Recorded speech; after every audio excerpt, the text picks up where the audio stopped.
उत्तर प्रदेश में कांवड़ यात्रा शुरू होने से पहले एक बार फिर से सियासत देखने को मिल रही है। बयानबाजी विपक्षी पार्टियों की ओर से की जा रही है। बातचीत के लिए हमारे साथ उत्तर प्रदेश सरकार में मंत्री जेपीएस राठौर मौजूद हैं। सर, कल पूर्व सांसद समाजवादी पार्टी के एसटी हसन ने बयान दिया था। आज रविदास मल्होत्रा हैं जो कह रहे हैं कि बीजेपी और आतंकवादी में कोई फर्क नहीं है, क्योंकि पहलगाम में जो घटना घटी वहां पर आतंकवादियों ने धर्म पूछा और कांवड़ यात्रा से पहले बीजेपी धर्म पूछ रही है।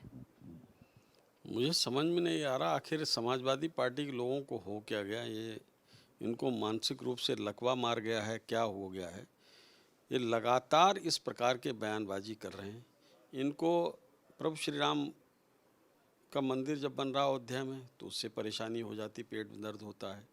इनको अगर प्रयागराज में कुंभ होता है, महाकुंभ होता है, तो उसमें इनको परेशानी हो जाती है। और जब हमारी कांवड़ यात्रा निकलती हैं तो उससे इनको परेशानी हो जाती है। किसी न किसी तरीके से उसमें जो धार्मिक आयोजन है उसमें ये लोग व्यवधान उत्पन्न करने की हर संभव कोशिश करते हैं।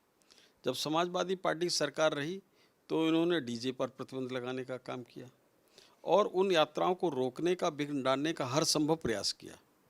क्या वो उचित था? जो वो लोग उस समय जब सत्ता में बैठ के आप कर रहे थे कि हमारी कांवड़ यात्राओं को रोकने का काम कर रहे थे, धार्मिक आयोजनों को रोकने का काम कर रहे थे, आज पूरी तरीके से धूमधाम के साथ तो ये हमारी कांवड़ यात्रा निकल रही हैं और निकलेंगे। उनके ऊपर पुष्प वर्षा भी होगी। और जो वो कह रहे हैं कि किसका धर्म पूछ के कर रहे हैं, ये तुम्हारे मन में जो है एक कीड़ा रेंग रहा है राजनीति का, तो इसके वजह से तुम्हें धर्म धर्म समझ में आ रहा है। हम तो ये नहीं कह रहे हैं कि केवल मुस्लिम धर्म के लोग ही नेम प्लेट लगाएं, हम तो कह रहे हैं सभी लोग लगाएं। तो उसमें फिर सभी लोग जब लगाने की बात कर रहे हैं तो उसमें धर्म कहाँ से आ गया? जो हम सबकी बात कर रहे हैं। और पहलगाम से इसकी तुलना करना, इससे नीचता वाला कोई काम नहीं हो सकता है। मुझे लगना चाहिए कि उनको सोचना चाहिए कि इतने लोगों के आहत उनके भावनाओं को करने का काम किया है पहलगाम की घटना से जोड़ के, कि मुझे लगता है आगे आने वाले समय में इनको जनता जवाब देगी कि पहलगाम की घटना के साथ आप कांवड़ यात्रा को जोड़ रहे हो। तो इससे बड़ा नीचता वाली बात क्या हो सकती है? इनके मानसिक दिवालियापन की इंतहा है। और ये लोग इस तरीके की बात करते हैं तो पूरी तरीके से जनता इनको नकार के ख़त्म कर देगी, शून्य पे पहुंचा देगी। सर, लेकिन जिस तरह से अभी कांवड़ यात्रा की शुरुआत होने वाली है 11 जुलाई से, लेकिन उससे पहले जिस तरह से सियासत देखने को मिल रही है, कल एसटी हसन ने भी पहलगाम हमले से तुलना की कि मुजफ्फरनगर में जिस तरह से वहां पर धर्म पूछा जा रहा, आतंकवादी भी धर्म पूछकर उन्होंने हत्या की थी। बीजेपी के साथ तुलना आतंकवादियों की। वही कह रहा हूँ कि इस तरीके से आतंकवादियों की तुलना और की जाए कि यहाँ पर उनको किसी की धर्म पूछ के तो नहीं कर रहे हैं, नेम प्लेट लगाने की बात कर रहे हैं। क्या ग्राहक को उसका अधिकार नहीं कि वो किस व्यक्ति से खाद्य पदार्थ खरीद रहा है? और चूंकि एक धार्मिक आयोजन है उसमें बहुत ही शुचिता, पवित्रता के साथ अगर उसने किसी अपवित्र कोई ऐसा भोजन ग्रहण कर लिया है तो उसकी पूरी यात्रा में विघ्न पड़ जाता है, पूरी यात्रा अमान्य एक तरीके से हो जाती है। तो इस वजह से ये रहता है कि वो पूरी तरीके से शुचिता, पवित्रता के साथ बना हुआ भोजन या खाद्य पदार्थ ही वो ग्रहण करे। तो इसलिए अब वो जो विक्रेता है उसका नाम रहेगा। अगर उसने कुछ गलत खाद्य पदार्थ बेच दिया है तो अगर कल को पुलिस में शिकायत करनी हुई तो किसकी शिकायत करेगा? उसको नाम ही नहीं पता होगा। तो कोई ढाबा लगाता है, ढाबा बंद करके चला जाता है, कोई ठेला लगाता है, ठेला इधर से उधर लेके चला जाता है। तो मुझे लगता है कि इसमें किसी को परेशानी नहीं होनी चाहिए।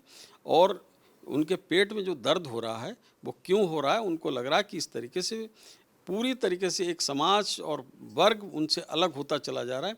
और जो दूरी जो बढ़ा रहे हैं वो निश्चित रूप से इतनी दूरी बढ़ा देंगे, उसमें सर्व समाज के लोग हैं, कोई किसी भारतीय जनता पार्टी से जुड़े हुए समाज के लोग नहीं हैं। भारतीय जनता पार्टी कार्यकर्ता उसमें कांवड़ यात्रा में नहीं जाते, सभी समाज के लोग जाते हैं। और ये समाज एकजुट होकर इनको जवाब देने का काम करेगा 2027 में। सर, ओवैसी भी कटाक्ष कर रहे हैं भारतीय जनता पार्टी पर, कह रहे हैं कि पूरा मामला पिछली बार कोर्ट में गया था और कोर्ट के नियमों का पालन सरकार नहीं कर रही।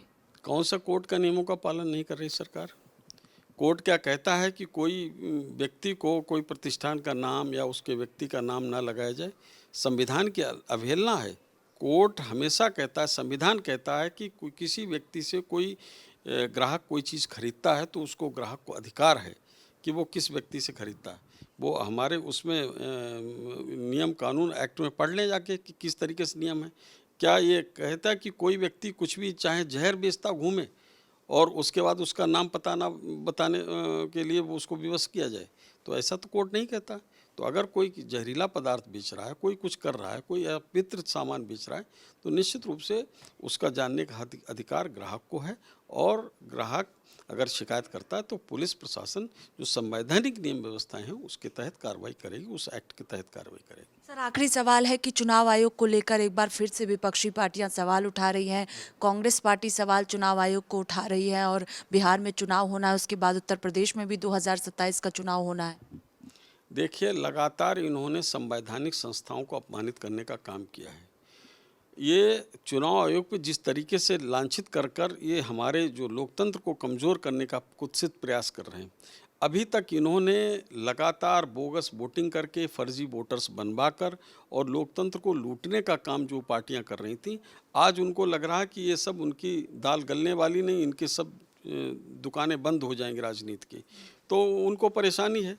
अगर मतदाता सूची का पुनरीक्षण कार्य कर रहे हैं, अगर जानकारी आयोग चाह रहा है तो इसमें किस प्रकार से दिक्कत है?